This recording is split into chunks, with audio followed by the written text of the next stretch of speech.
Operasi tangkap tangan atau OTT terhadap Wakil Menteri Tenaga Kerja atau Wamenaker Emmanuel Ebenezer alias Noel dinilai menjadi upaya penyingkiran orang-orang Jokowi di pemerintahan Presiden Prabowo Subianto.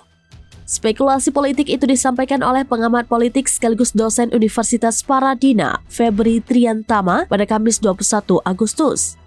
Ia menilai ditangkapnya Noel merupakan operasi kekuasaan dari lingkaran Prabowo untuk menyingkirkan satu persatu sel-sel politik era Jokowi di pemerintahan saat ini.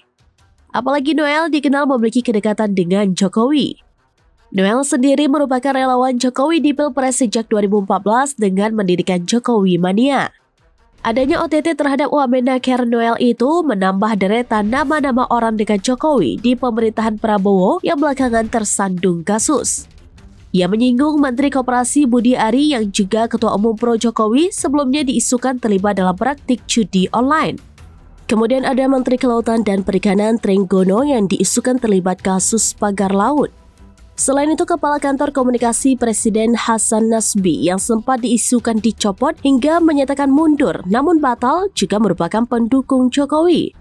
Atas hal itu, Febri menilai spekulasi penyingkiran orang-orang Jokowi di pemerintahan Prabowo memang terasa logik namun belum tentu faktual.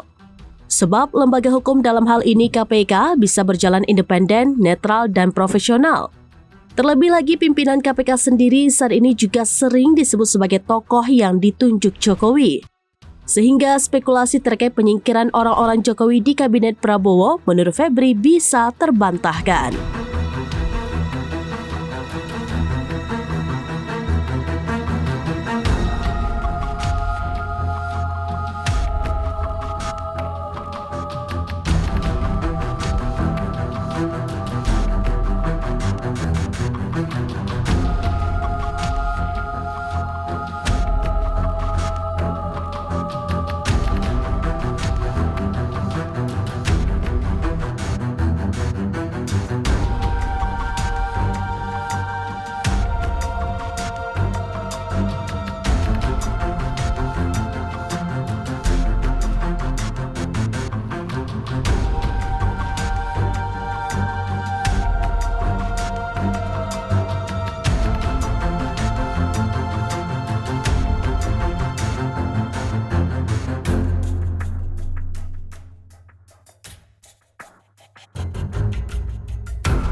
Download Tribun X sekarang, menghadirkan lokal menjadi Indonesia.